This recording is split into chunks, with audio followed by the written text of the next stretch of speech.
Once again, very good evening to all the participants in India and very good morning to our speaker, Dr. Sheth, right?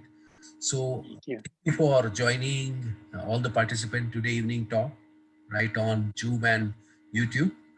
The title of evening talk is very interesting, The Global Rule of Three, Competing with Conscious Strategy by Dr. Jagdish Sheth and organized by Ahmedabad Management Association. All of you know that AMA is a happening place. Do visit AMA website for regular updates. We have plenty of programs, right? I have a privilege to introduce our speaker, Dr. Jagdish Sheth.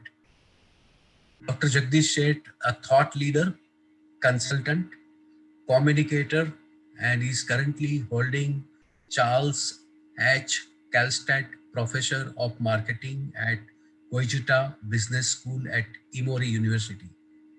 He has been on faculty of University of Southern California, University of Illinois, Columbia University, as well as MIT, USA. He has worked for numerous industries and companies in USA, Europe, and Asia. So his experience exposure is across. So Dr. Seth is a recipient of numerous awards and distinctions. An important among to mention here is Outstanding Marketing Educator Award by Academy of Marketing Science. Even Richard D. Irwin, which is a Distinguished Marketing Educator Award, even Charles Collin Awards by American Marketing Association, Outstanding Educator Award by Sales and Marketing Executive International, even first Global Management Guru Award in 2011 by Birla Institute of Management and Technology, India. Dr. Jagdish Sheth has authored numerous books and published papers in different areas of marketing, which are today considered as classics. Even I can mention somewhere we consider in our research also as part to mention in PhD, reviews, right? So these are that interesting in-depth papers he has published. His most recent publication includes The Rule of Three, which is co-authored with Rajendra Sisodia, Free Press, and even his interesting one more book is Chindia Rising, which I have read complete. The meaning that Chindia is China, India, and will benefit your business of Sage publication. So a lot of things to talk about Dr. Jagdish Sheth, but I just stop the introduction here. It's a long journey, a lot of Yeah. experience and exposure across. So now I thank you, Dr. Jagdishi, to take Sure. our invitation and speak here at AMA. Now I request Jagdish Bhai to enlighten us and start the session on the topic, the global rule of three, competing with conscious strategy. Over to Dr. Jagdish Bhai. Thank you so much, Parag, and thanks for a nice introduction. I really enjoy doing sessions for Ahmedabad Management Association. I don't know why. This linkage with AMA goes back maybe 25 years. And every opportunity I get, if I'm in Ahmedabad or if I'm in Mumbai, I would have my colleague Jan Shah contact Mr. Nair now, of course, but at that time, the whole governing body, and I will go out and be there, meet with them and talk to the board, talk about everything happening in Ahmedabad or in Gujarat. This is before Prime Minister Modi's days as a chief minister. And then it's fascinating to see how Ahmedabad as a city has grown. But more importantly, coming in the evening to give a lecture on the campus there, the number of people who come there always was great, always a busy place. And that excites me. That says that it's a very viable, whatever you are offering over there is very viable to the local community. They're willing to come for certification, for education, etc.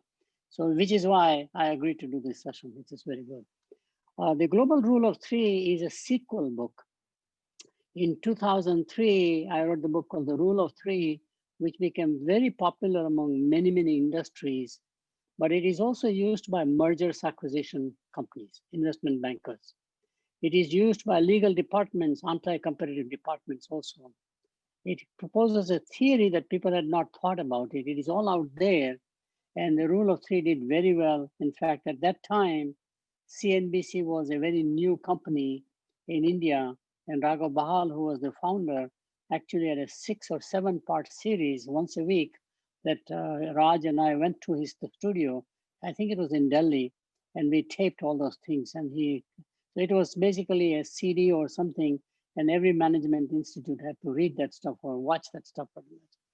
So the theory has evolved over time now in the global context. So I will talk about the theory first, and then talk about the globalization, and talk about the implications for India, China, emerging markets especially, and what are their strategies in the process? What should they do to survive and thrive in a more and more globalizing competition, even in India? So that's pretty much the background. The rule of three theory is simple on the one hand, but very comprehensive on the other hand. The best way to explain the theory is to say that there are two types of competitors in every market.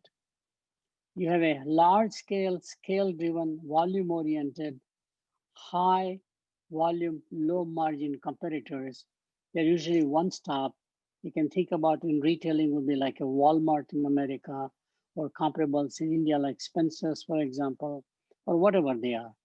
Then at the same time, you have very small companies, niche companies, whose volume is not that great, but they make the money on margin. In India, you can easily see in pharmaceutical industry, and Ahmedabad, Baroda are very strong in pharmaceutical industry. You can see in machine tool industry in Pune, for example, or in Bangalore. Basically, you are a specialist in a given product category or specialist for a given market primarily, and you don't have as much volume, but you have a margin built in, even for generics, not just the proprietary drugs, but for generics. So ultimately, the idea is like a shopping center. If you've gone to any Western shopping center, let's say in Singapore or in America or in Europe even nowadays also, what you will see in a shopping center are three anchor stores, department stores. They're one-stop shop. Everything you want to buy, they carry furniture on the one hand, they carry cosmetics on the other hand, they will carry purses and wallets, for the women and men. They will carry everything practically. Toys, I can just go on giving the names. So they're a one-stop shop, and some of them become super stores, hyper stores as they're called, like Carrefour from France, for example. And these are very large-scale entities. But in between those anchor stores, you will see specialty retailers. A retailer like Foot Locker in America, and they're all coming to India, will only sell shoes, nothing else. In India, the good example would be Samsonite. Samsonite has its own stores, for example, high margin. They don't care how fast they move the merchandise, but they are very much into that. On the other hand, surprisingly, VIP is a one-stop shop. VIP has so many brands and they can supply to traders, distributors. I'm trying to localize to the Indian context as much as possible, even though most of my research is in the Western world primarily. But those are niche companies. Then you have the lifestyle companies, which are more market. They define a given market. So if you go to a modern shopping center in Ahmedabad, for example, or in Mumbai or in Delhi, there are so many, you will see those niche players in between anchor stores. Marks and Spencer is nowadays common in India. I visited several Marks and Spencer in different cities. That's very unusual because in economics, you think about only one type of competitions, which is what's called cartels, or this called also oligopoly. 3, 4 companies dominate the market. And that is where the government has anti-competitive laws passed, how much control you have over the market. But at the same time, you have hundreds and hundreds of these mom and pop stores.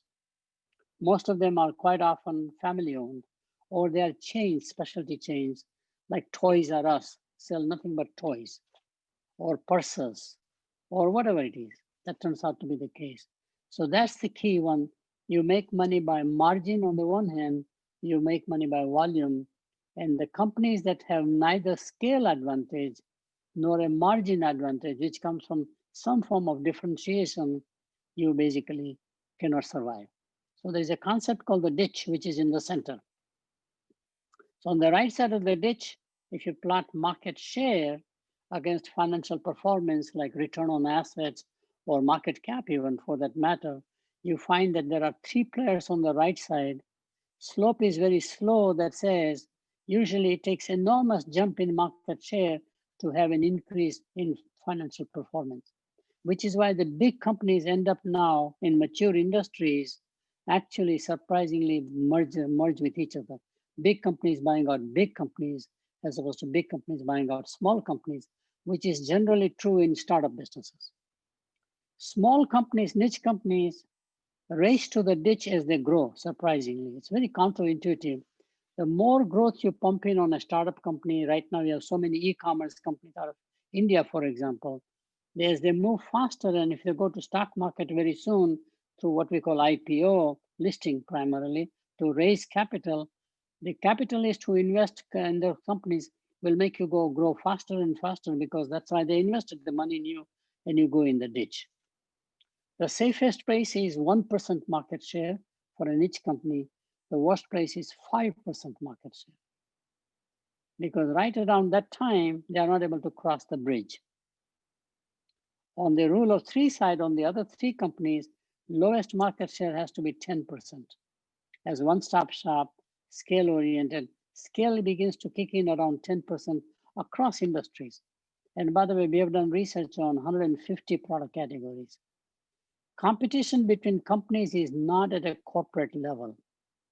It is always at a product level. So if you're a multi-product company, and I just give you one example from India, that's a Tata. Tata's competition in automobile industry is not the same as competition in their consumer electronics business, for example, which would not be the same competition as in steel. So you cannot look at companies themselves unless they are highly specialized in one product category. You have to look at the product categories of the companies. And the rule of three prevails every place. Through mergers, acquisitions, shakeouts over time, three large players survive. Most of them go in the ditch, as we call it, and a few especially survive. For example, at the start of the auto industry in America, around 1900s, essentially about 120 years ago, we had more than 5,000 automobile makers, 500 automobile makers. Around the same time, when we were mechanizing farming, companies like Caterpillar, in India would be Mahindra, for example, in the tractor business, combine business. About 125 or 150 companies all started the business. Shakeout mergers took place, and three survived again. In automobile industry, ultimately three were General Motors, Ford, and Chrysler. In fact, at one time, they thought they will conquer the whole world, not just America. America was a big growing market.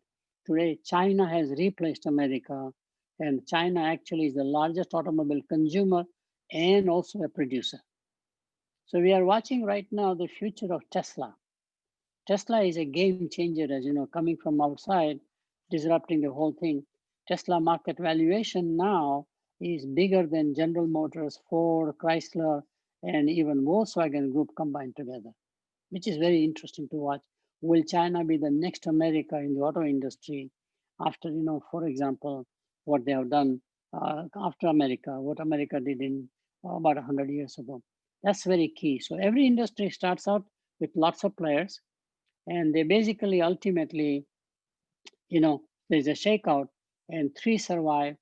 Most of them die in the ditch, and a few specialty survive. That's how the industry gets organized. So let me just give you some examples or principles of this industry. The most innovative company is the third company, not number one, number two. So you may have the Coca-Cola, you may have the Pepsi, but it's the RC Cola that was always the innovator. They changed the ball game. Their whole survival depends upon innovation constantly, changing the formula, changing the distribution system, changing the pricing mechanism. Whatever they do, they try to survive and sometimes they topple and become number one. Very possible. You can see the race like that right now among the streaming companies at the same time. A bunch of streaming companies are coming right now as we go from the cable technology in television to streaming technologies like YouTube is a streaming company, and there are many, many companies. You will see a huge rise of those streaming companies, country by country or on a global basis, and then ultimately there'll be shakeout. And we are trying to expect which three companies will survive in the process, like a Netflix, for example, which is the leader right now. Disney is coming along very well, for example. Or will it be YouTube? Will it be even a Facebook? We just don't know as yet. It's evolving industry. So number three is the most innovative. Second thing, in a time when the industry is not growing because of the recession, economy worldwide, economy is down, or in their market, there is always a fight for market share between number one and number two. So in the 70s with energy crisis, General Motors and Ford were not selling large cars because they were not efficient from a fuel consumption. So when they compete, who dies more? Who loses more? Is it number one or number two? The answer is neither. Number three goes in the ditch, which is a total surprise to all of us. It happens in the airline industry. It has happened in any industry that is deregulated. In India, we are watching several industries where the same shakeout will take place. Number three company is most strategic in any industry. So you have to watch number three, what they are doing. And if you are a number one company, what's your strategy? Your strategy is to fast follow. Now, fast follow works very well if you don't have your own pioneering brand or pioneering product. If you created a product category altogether, like Coca-Cola, for example, or IBM in mainframe computers, for example, even though they have a largest amount of R&D dollars, surprisingly, they are not as commercially savvy. They are stuck with their old technology. There's a whole curse of incumbency, surprisingly to them, and somebody else comes in. In the case of, for example, General Motors, as we talked about, it is the Tesla that's coming in. In the case of IBM, with cloud computing, they are having a hard time switching over to cloud computing. It is happening, but out of nowhere came a totally unexpected company, which is Amazon.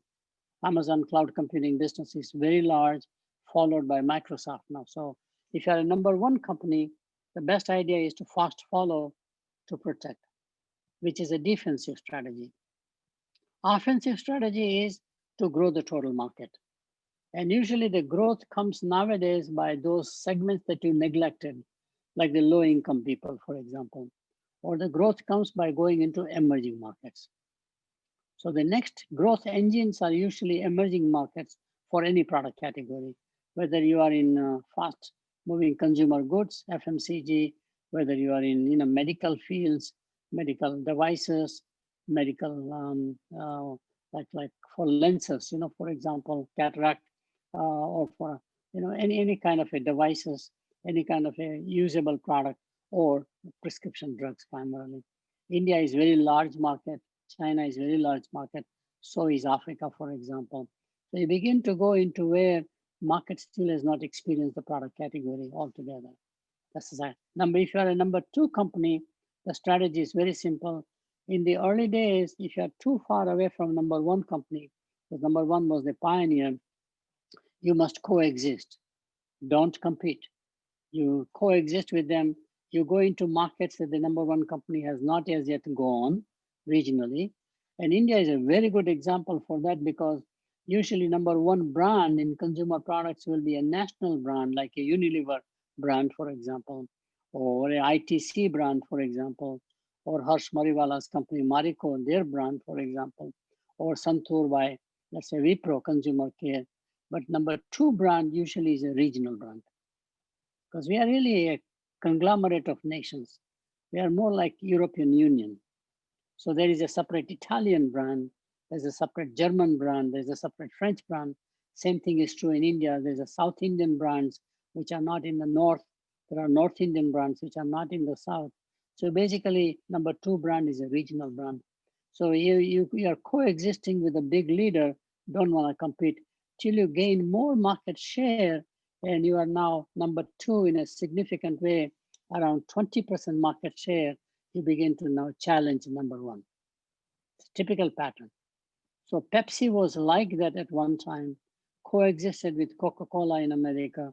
Coca-Cola focused in the warmer climate of the far southeast of America, and Pepsi started in the north. Never competed with each other till it got significant capacity and significant market share out of the total market, now they began to challenge Coca-Cola.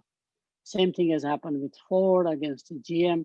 Actually, GM was the challenger, Ford was the pioneer. GM came out through consolidation of 4 or 5 companies, came out with a very good segmentation strategy, segmentation for car for the middle class, for the working class, or for the luxury class. And so their strategy is very different. Number 3 company, nothing but innovate. Just to survive, you have to constantly innovate. So you have to invest in R&D more than number 1 and number 2 as a percent of your revenue, for example. But ultimately, they are disruptors. Aggressive strategy is to change the formula altogether. Like in the taxi business, Uber has changed the formula altogether in ride sharing. Or in home delivery, they've changed the formula altogether. So you have to change the formula, as I said, in streaming that is happening right now. Netflix became a major disruptor. Just Tesla is becoming major disruptor, for example, changes the pattern. Number 3 company usually does that quite well, generally in most industries. Now, what about the niche companies? The strategy for niche company is very simple. The pioneer has some idea, like an ad agency business, consultancy business, accounting business, for example, or could be any technology company. The idea is that if you're a serial entrepreneur, that means you don't have the emotion of creating the product. You're more an entrepreneur marketing the product, organizing the business around. Then what you want to do is to grow the business from 1% or less than that up to about 5% and sell it.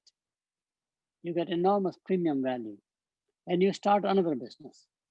There are several very good serial entrepreneurs who are excited by the entrepreneurial aspect. They are not like inventors of the product or the discoverer of the product, where you have the bonding, emotional bonding of creating something. This is just a business proposition for them. Or if you are basically an inventor, then what you want to do is that as your first invention is growing toward 4 or 5%, take the cash flow out of that one and to start a super niche company, something that is extraordinarily even higher priced than the price that you are charging right now. Very non-intuitive strategy again. And so those are the 2 for the niche companies. The people who are in the ditch, many casualty on the way to maturing the industry. In that particular case, you basically have consolidation. Usually a private equity company will come in, buy out one of those bankrupt companies, and use that as a basis for what is called the rollover. Usually buy more and more companies who are so undervalued, and they just need capital, either typical debt capital or equity capital. Private companies buy that and aggregate all of them, and then actually they make them large player or a niche player to get their value out. Private companies usually like to hold on to 4 or 5 years, and then ultimately, surprisingly, they have to sell based upon their own investment philosophy and rules, regulations, pretty much. So I see that very important. All of this is fine, but what about globalization? As the industry globalizes at a product level, not company level, there is no room for 9 players. So you may have 3 European companies because that was a standalone market. You have 3 American companies, standalone market. Japan came after World War II as a major second economy in the world till recently. They would have 3 companies. But when the industry globalizes, there is no room for 9 companies, no matter how big the size of each company. So in the automobile business, you have the GM, Ford, Chrysler. You have the Toyota, Nissan, Honda in Japan. You had more than 3 companies in Europe because European Union was not union, it was country by country. So the German car maker like a Volkswagen, volume driven. You will have a Renault or you will have a Peugeot, for example, in Fiat in Italy, for example. They're all volume driven. This has luxury car names like Mercedes-Benz, BMW. They'll be all niche companies. So you have 5, 6 companies in Europe. Automobile industry has globalized now since the 80s, essentially. And therefore you have a shakeout mergers quite a lot. And today, number 1 company, surprisingly now, is the Volkswagen Group through acquisitions. They bought out Audi, they bought out other companies, and they became dominant player worldwide. Just before them, about a year ago, Toyota was number one as a group. And Toyota may come back. There's a neck and neck race between the two. So number one, number two are well defined. There's always the speculation about who will be number three. Will, for example, General Motors be the number three? Will Ford be number three on a global basis? Will that be, in fact, Renault, Peugeot that just actually, merged with Fiat to survive? It's happening in front of our eyes. And therefore, what about the Indian automobile industry? What about the Chinese automobile industry? They are coming, Chinese are coming. Indian automobile industry, even for small cars, the only one that has a scale is Maruti. If you look at the numbers, Maruti is a very dominant brand name with product categories at the low end, starting first buy, right? And of course, it is entering more and more into SUV market as well as luxury car market. And they might be part, but they are still not big enough. Tata Group is not that big. If you look at all the other car makers, Indian capacity is just not there on a global basis. So you begin to say, why go global? Just stay domestic. Domestic market is big enough. Or you make acquisitions that will diversify you in the auto industry, as Tata did with, for example, Jaguar and Land Rover luxury market, for example. And I think Mahindra Group also did the same thing. They bought a Korean car company, an SUV, to understand the technology, which is global standards, as opposed to Scorpion, which is the Indian brand primarily. So you can easily see in globalization, no matter how big the market, no matter how large the companies are, a consolidation takes place. There's only room for three. What about the others? Some of them remain market specialists. They say, my regional market, my domestic market is enough. Some of them downsize the whole thing and focus on a few product categories within the industry. So you may be a complete full range of automobiles, and you now say, I want to specialize primarily being a small car maker or only a luxury car maker, like BMW has done, like Mercedes-Benz has done. Audi is doing the same thing. And there are many more luxury brands coming. And actually, Tesla is going to compete, is competing with all of them. So they may come out with luxury electric cars, which is the future of the industry. That's clearly one pattern. Globalization has several implications, primarily whether the market is coming from emerging markets competition-wise, or are you dominating the emerging markets? It's very clear that China has become a major manufacturing hub in the world, but creating Chinese brands. China grew so well in manufacturing by allowing outsourcing of other brands to make in China. That was it.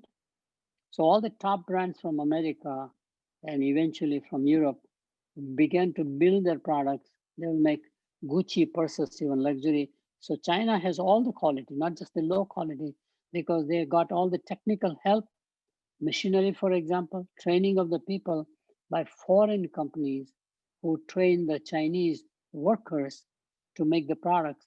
Now Chinese brands are going global. So I can give you examples which are mind-boggling. In many industries, Chinese are number one or number two. Lenovo in PC business, for example, right? You can find Haier. You will hear more about Haier brand in consumer appliances. In India right now, LG brand from Korea, and of course, Samsung dominating white goods, as we call them, washing machines, dryers, refrigerators. We clearly see if the relationship between India and China grows or continues better than what it is, you will see Chinese brand like Haier coming to India. Haier already bought out General Electric in America. And in this rationalization, generally, usually you'll find there is one American company, one European company, and one Asian company, Japan, Korea, or China. So in the tires business, passenger tires, car tires, we had Goodyear, BF Goodrich as number three, very innovative. And of course, we had Firestone. Japan had only one brand at that time called Bridgestone. Now they have two more brands. Europe had three brands, Continental, Michelin was the big one, Pan-European, and of course Dunlop from England. And consolidation took place. Now we have global players. Today, Bridgestone is number one. For Michelin is number two, I think, worldwide. And the only survivor from America is Goodyear, which is number three. And they may or may not survive in the future as more tire makers from China come on a global scale. We have a company in India called Apollo in tire making, which has the ambition to become globally dominant player and could be one of them because India is a large market for small cars. Car components are made in India. Largest components for small cars are made in India now, and they have to think about global in the process. So in this shakeout, either one country dominates all the three brands, like soft drinks, Coke and Pepsi. There's no third alternative except a regional brand in every market, essentially. Or there may be a consolidation of those into one. We have seen emerging market multinationals growing out of China, as I mentioned. So you have the Haier, you have the Lenovo. Some of the banks are the largest banks in the world. You see Alibaba in e-commerce. I can give you examples after examples. But you have emerging market multinationals from other countries. Brazil has quite a few. The two most famous are they bought out Budweiser, which is the largest brand of beer in the world, Anheuser-Busch as a company. And that also, in fact, they bought it out. South African Brewing Company, SAB, bought out Miller Company, second largest. These are all very big companies, by the way. And now InBev, which is the name of the basically Brazilian company headquartered in Belgium, if you take that and they merged with the South African brewery, so they are the largest beer company. And now the second largest turns out to be company Heineken from Netherlands, which are consolidating their position in the beer market, including Kingfisher in India. Very interesting. So rule of three generally says there may be one industry where everybody dominates from one country. Very true in social media. Social media is all dominated by the Silicon Valley companies from America. But as it globalizes, it may not remain like WhatsApp, which began in America, but actually the market is in Asia.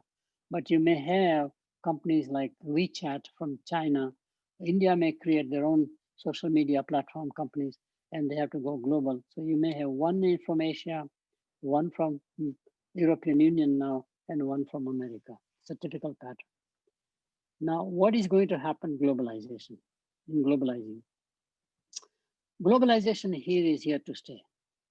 We went through 4 years of tariff wars with our government attacking 10 countries that are exporting a lot more to America than buying from America as a tactic, which is very similar to Ronald Reagan as a president used the same tactics, targeting certain countries like the NAFTA, which was Canada and Mexico, came out with a new agreement, targeting China in a very big way, targeting, of course, surprisingly, Germany, which was a net exporter, especially in the automobile. And what they have done basically to say is that, look, if you are going to remain global, then come and invest in our country, don't just export it. And that's a theme going worldwide, but still these are global enterprises.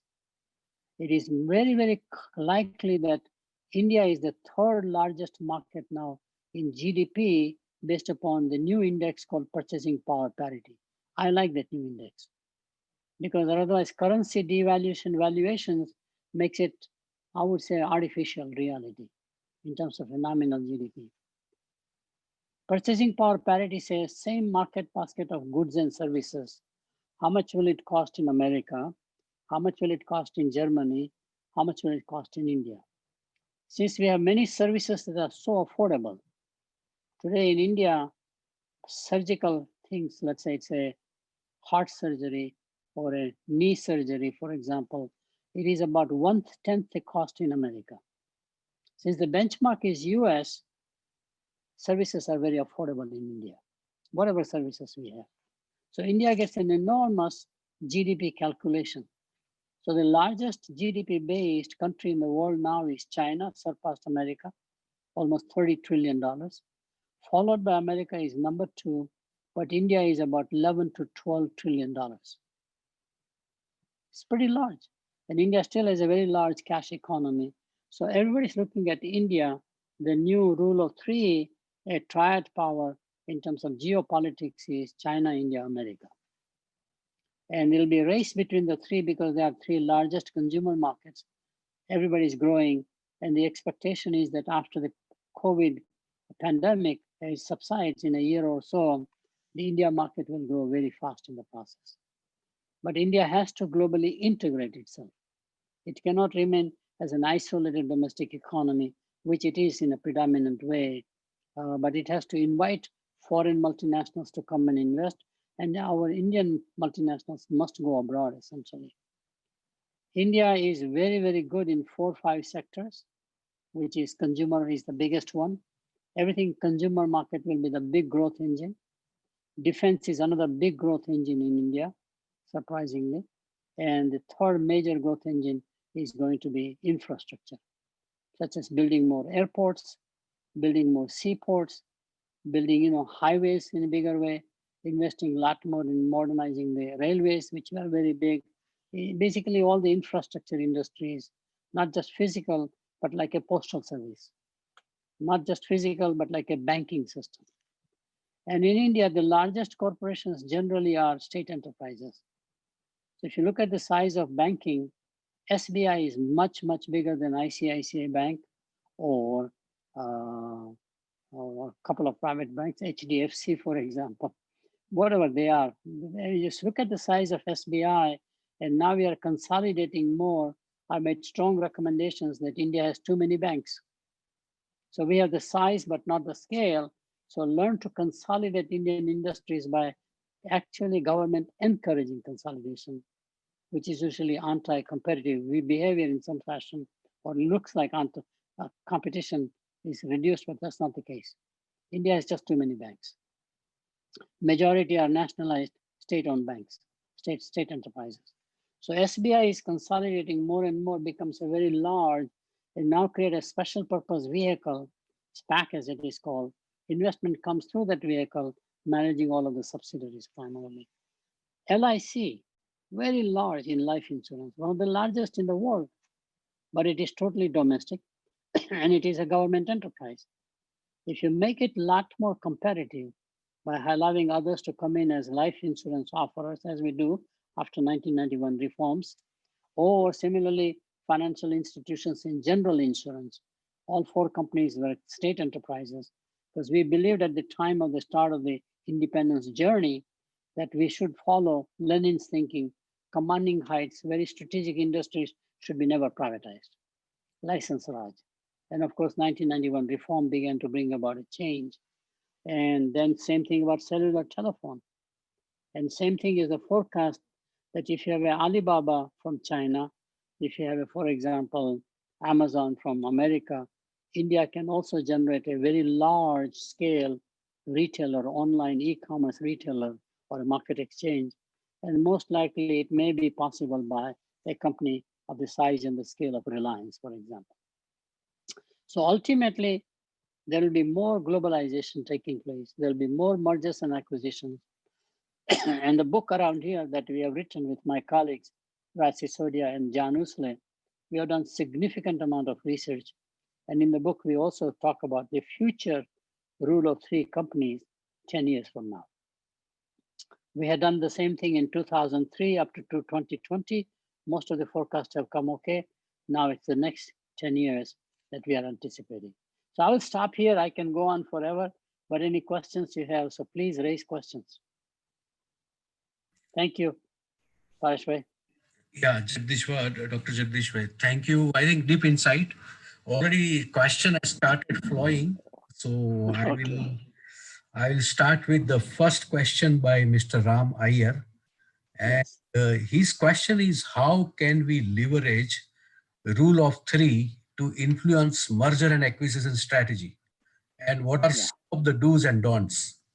Yeah. Mergers and acquisitions, there are 3 parts to mergers and acquisitions as a broader.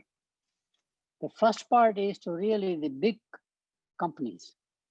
You primarily have big mega mergers take place, as it has happened in pharmaceuticals, chemicals, DuPont, and whatever the other company, they became merged, or in consumer products, you had the merger of, it's created Mondelez, eventually Kraft Foods with some other company and became very large. So that's big boys, the three companies. Usually number 4, number 5 company is very vulnerable. It needs some financial backing, some fashion to make a transition wherever it wants to go. So I would say that's clearly one strategy. On the other hand, I think the second strategy is to focus on those companies which are in the ditch. I'm changing my base around here. The companies which are in the ditch, those companies are very good bargain, what we call the bottom of the barrel kind of companies, desperately trying to avoid Chapter 11, or they might have gone into Chapter 11 or bankruptcy. Their debt value is much greater than their equity value. And you are now, as a private equity company or a merger acquisition expert, bring in the capital, reduce the debt, because biggest cost in India is the cost of debt. We are a very high interest, unlike in America, where you can borrow money for 2% or more commercial loan. In India, it's like, I don't know, it used to be 10, 11%, I remember, but it may be down to 7, 8%. There's a huge arbitrage possibility there. That's the second area, companies in the ditch. The third area is startup companies, which is more the VC architecture, venture capital. One of the most successful venture capital companies that I know in India has been IDG Ventures, which now is called Chirati, I think. And it has done very, very well by finding startup companies, mostly technology-based, like Myntra. Myntra is bought up by Flipkart. So that, again, the shareholder value of venture capital investors has increased enormously. So one can think about startup venture capital, which is Silicon Valley approach. One can think about big private equity players in merger acquisitions, like the Goldman Sachs of the world or BlackRock, for example. They are very, very big, trillions of dollars, if not billions of dollars. And one can think about the people who are in the middle, which is basically mid-size investment merger acquisitions is very possible.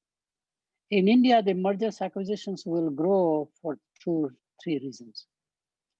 First of all, as the competition comes from all over the world, not just domestic, there'll be pressure on some companies. And the founders of the companies will say, let's quit now. Very true in services industries than in product industries. They're ready to now cash out 1 generation, 2 generation of wealth creation by selling ad agencies, consultancy companies, accounting companies, which is already happening, legal companies. I can go on giving the names, design companies. I mean, it just goes on. The other side is that in the family, they don't have any successor in the family. All the children in the family have outgrown the company as a sort of a basic company. Great company, good asset value, but the children want to move on to something bigger, better in their life. They don't want to follow their father or their mother's tradition as a family business. So those are quite a few now. As we have educated Indian students going abroad right after high school, and they're going in a big numbers, they don't even want to come back to India. They would rather settle in those countries, whether it's America, which is very popular, or European Union, England especially. But it's fascinating. They want to stay because they like the lifestyle there. They like the freedom there. They think India is not the place for their future. The company future, therefore, says we are up for sale. Very key thing. So 2 reasons. Quite often you will see quite a lot of companies. Third, same mid-sized companies went to stock market to raise money. They're listed companies. And unfortunately, in a listed company, they cannot deliver the shareholder value. Even though they have a controlling interest, they cannot deliver. So ultimately, good investors back out from them. So they tend to borrow more money, try to show growth by borrowing money, which is a double vicious cycle, and they collapse in the process. Unfortunately, in India, we have a very large mentality as entrepreneurs, you should have leverage. We like to leverage $1 of equity to $4 of debt, which would be great if the debt cost was low, but that's not the case. I do a lot of advising on this. So when the markets goes down, the debt to equity ratio goes speculative now. So your cost of capital goes up, everything goes viciously on the other side. So there's a plenty of opportunity for merger acquisitions in India as we go in 2021, but 2022 more likely. Long answer, I'm sorry. I think Dr. said it was very comprehensive and quite convincing. What you said is right with examples. Yes, More question from Mr. Govind Iyer. yes, According to him, great insight on a rule of three. He would like to have some light on how this rule of three will impact global companies and also his effect on various sectors. And yeah, also, in addition, he said, what is a purchasing power parity, which is yeah, relevant today? yeah. First of all, the globalization will have a massive impact on the big rule of three companies. If they can't show growth, they have to divest some parts of their companies and refocus on what they think is their core business where they can survive. Very true in packaged goods industries. Unilever, Nestle, for example, Procter and Gamble, and other companies. There are too many product lines. And each product line, there's a different competitor. So you already see Unilever saying, after aggregating all of these ice cream businesses worldwide, by the way, says we will sell the ice cream business to somebody else now. We want to focus back to maybe detergents, soaps, whatever they begin. They just announced that they would like to divest all of the tea businesses. They have bought Brook Bond Tea, Lipton Tea, and there was a third tea brand, which made them largest. And they're basically conceding. Tata Tea, by the way, is the second largest in the world now. So Tata Tea is waiting in the wings because the main competitor says, I want to exit the tea business. Question would be, who will buy that business? Will that be Nestle? Would that be Procter & Gamble? Would that be Coca-Cola? We don't know. So you have to wait it out, that one. So that's clearly the big impact of globalization of rule of three is on large companies. If you are a mid-sized company and they have to basically sort out their portfolio, there are too many things going on. There's too much internal cross subsidy, buy markets, buy product lines. So you have to decide which battles you want to fight. For smaller companies, remaining niche, either in terms of product specialization or in terms of market that you serve is very important. In India, there's a huge opportunity which we have not looked at because we are so much focused on advanced economies. Everything we talk about is about, but Indian companies can easily go into Africa, which is the next major growth engine of the world by about 2040, 2050. We'll be talking about with Africa with the same excitement and surprise as we are talking about China and India, for example. So to me, going to Africa, where we have the soft power, we have the connections, historical, under the British rule, etc. A lot of Indians have settled there. So can we go selectively into some South African countries? I think Godrej in their, what's it called, mosquito repellent business, have already gone into, I think, 3 countries in Africa. Very selectively, through acquisition.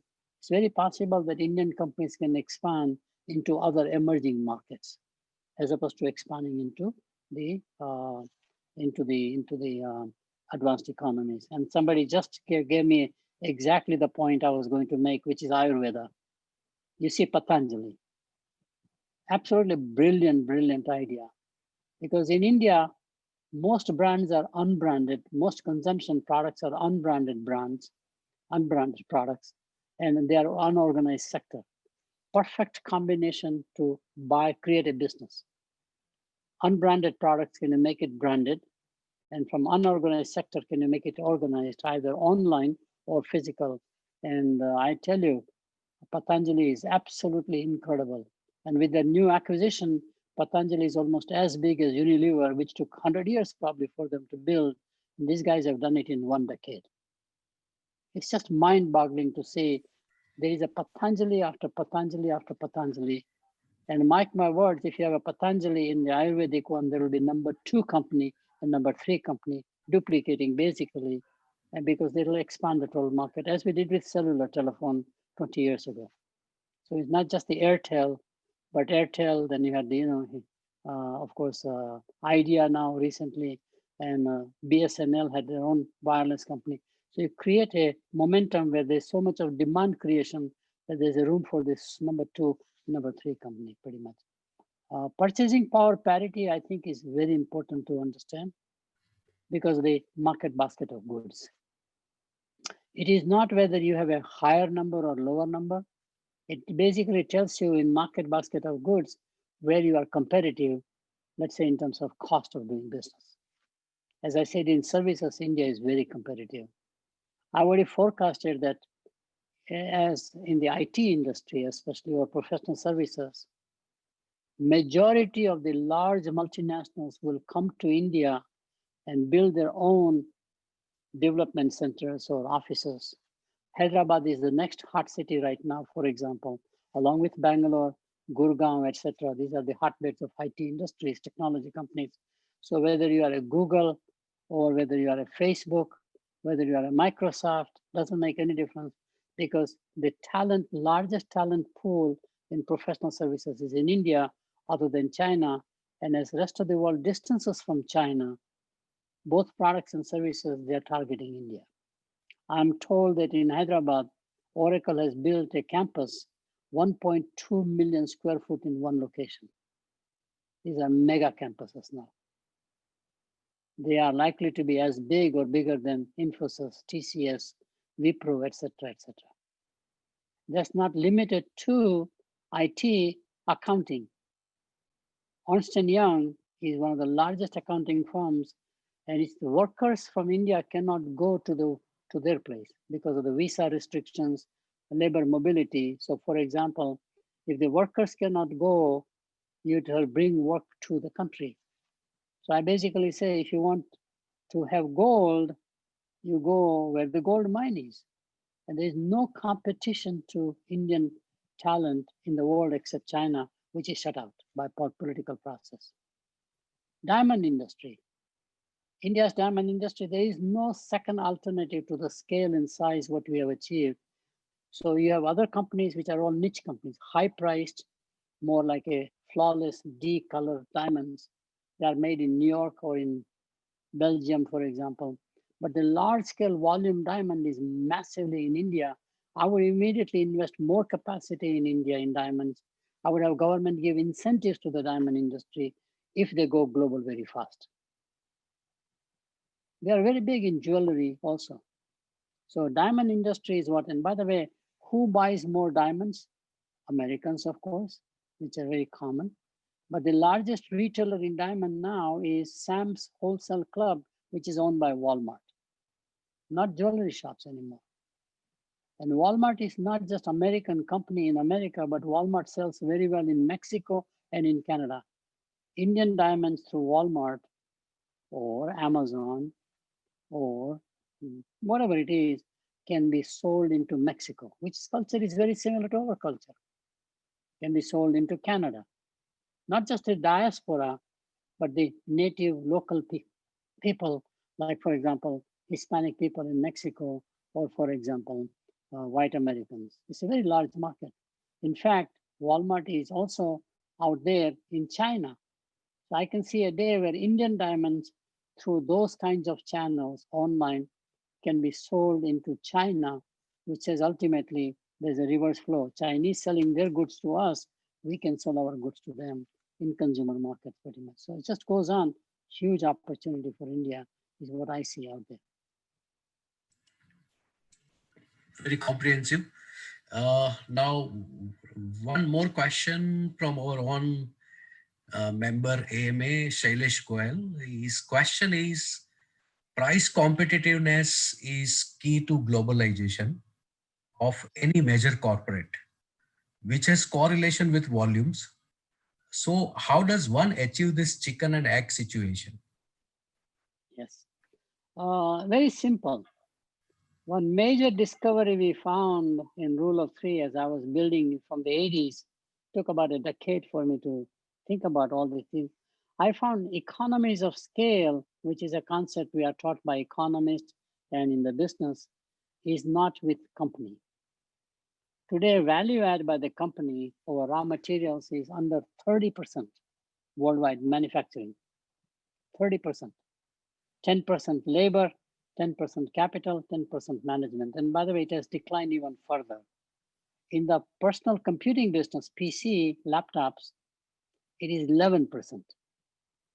So out of the total cost, 89% in the PC business is all suppliers. So economies of scale concept is for procurement. Can you get very inexpensive procurement if you can do it? Then you do small value add on that procurement. You have a great combination. And most companies have size, but no scale in procurement, because procurement is decentralized quite a lot. And by the way, out of the 89% that is all procurement in PC business worldwide, by the way, 79% goes or used to go to Microsoft and Intel. Microsoft continues. There is no competition into built-in computers. But on the other hand, Intel is now having competition. So Intel is in sort of serious problem. Can they maintain the PC dominance in terms of chip making, or they have to diversify it into cell phones or into new video technologies or whatever it turns out to be. So Intel seems to be in more trouble. Microsoft is just making money like anything by having more PCs sold. And during pandemic, the irony was that PC business was supposed to plateau and die because cell phones were supposed to take over all the PC functionality. But during the COVID crisis, people bought more PCs, so they had to work from home. PC was now more necessity. Where the company buys for you, you buy for yourself. So PC sales unit went up in the process this year, 2020 essentially, which is again very interesting.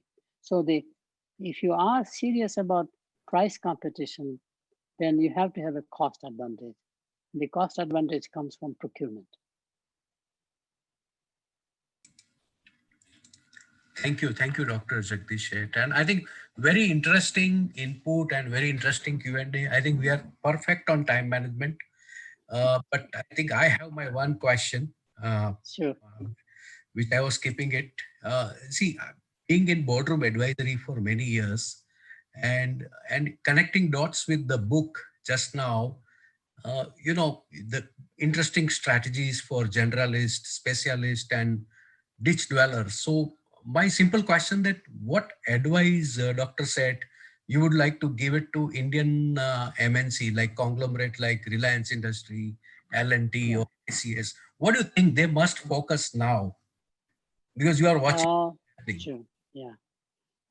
Two things, maybe three. First one, make sure you definitely have a large scale domestic market advantage. You must be a dominant player in your own market. So I would look at my market share in India if I'm an Indian multinational and see how strong I am in that market. While I'm doing that and consolidating, either expanding myself or buying out companies in cement industry in India, there has been a lot of mergers and acquisitions. It's very local. You produce cement locally generally, so you buy them out. But if that's one thing, and at that time, same time, invest in the future in global expansion. If you have significant capital or the backing of a private equity company who will allow you to have 5-7 year play, then you do both at the same time. Consolidate domestically, and then also pick up some key strategic companies worldwide that will make you global at the same time. Problem is going to be integrating the two cultures. It will be very hard. So my recommendation is that domestic domination, if you're serious as a multinational, is absolutely critical. What can you do? Like Chinese have always done that. Chinese corporations of their own, most state enterprises or Alibaba, they're very dominant in the domestic market. Cell phone industries. If you look at all the brand names, even Huawei in cell phone, which is number one now, by the way, along with Xiaomi, which was coming to India, built a factory, but because of recent tensions, I think they've stopped everything between China and India. India market is absolutely is necessary anybody to compete. You have to have that market to be a global at the same time. But they dominate their market in China first. Then you expand into markets where there is low competition, domestic competition, so the politics don't come in the way. Protectionism doesn't come in the way. So you go to countries like Myanmar. You go to countries like maybe Thailand. You go to countries like Indonesia, which has a huge need for wireless industry because it's all islands after islands after islands. And by the way, they just floated a satellite, so it gives a coverage on Indonesia and in Africa. Interestingly, right? So now you have a more pipeline also possibility. I mean, the only company that has done that way is Airtel, and they are very big in Africa, for example. Mittal actually did expand. It's joy to see an Indian company, or Mittal Steel has done very well. ArcelorMittal as a combining, based in UK, but it's of Indian origin. I think we have done very well in carbon black. Aditya Birla Group is the #1 in the world through acquisitions, but they have a domestic market. Hindalco in aluminum, they have a large domestic share. Then they bought Novelis in Atlanta, my city around here, which is additional like 12, $13 billion. So in flat sheet aluminum, probably, Hindalco or the Birla Group may be #1 or #2 in the world, you see. So you need those two strategies. One immediate short term, one little longer term. Convincing, very convincing. So, I need to go, unfortunately, today. no worry, no worry, I, Doctor. Yeah. So, I, Dr. Jagdish, big thank you, and we are sure. on time. And I think on behalf of Ahmedabad Management Association and all our participants, our big thank you. And definitely we will, go through this book. We have already told our Yeah. group here, right? So, and already message is given. So big thank you, Jagdish Bhai. Again, big thank you, Jayant Bhai also. Thank you, Paresh So, bhai. so thank And you. I will tell you, I was quite pleased that the book is now among the Amazon new releases in the industrial marketing, and there are two areas of industrial, apparently business side is #1 or #5, somewhere in that range, which is very nice. So book is doing very well worldwide, it looks like, apparently. There's a lot of interest in this because of the awareness of Rule of Three book at the same time. So I want to thank you, Pareshwai, for doing the moderation for us. And I definitely want to thank Jan Shah, my colleague based in Bangalore, who does everything for me, sitting over there, connecting with AMA, organizing the logistics and everything, which is why I do well, okay, pretty much. So I'm more relaxed than anybody else in the process, probably. He's more stressed out, I think, okay? I put my stress on him, pretty much. That's our partnership. But again, thank you so much. Nice to see you all again. Thank you. Bye-bye. thank you, Dr. Jagdish. And Bye. I think here I conclude the session and wish everybody a happy weekend in India and US. Thank you, sir. Thank you. Thank you, Mr. Bye. Nair also. Thank you, Mr. Yeah, Nair. definitely. Thank you. Even, Definitely. He's thank not keeping well, so he's joining from home. So he's not Yeah. present over there. But a big thank you to him, because otherwise, without him, he would not have gone with this session. thank And you. Radhika, same thing. Radhika, thank you so Yes. much Thank for you. doing all No, the, sir. yeah. And please accept our thank you from Nair sir and the full AMA team, as Parish sir has Right. mentioned. Nair sir always misses your lecture. We remember your last lecture at AMA on your birthday. Yes. Yes. Recently, I think your birthday was over. Yeah, That's I gone. know. Yeah. Thank Yeah. you. Thank Thank you, you sir. so much. Thank you, Bye-bye. Thank you. Parish sir. Thank you, Yeah. Radhika. Thank you, everybody. Thanks. Stay safe. Bye, everyone. Thank Bye. you, participants. Bye. Bye.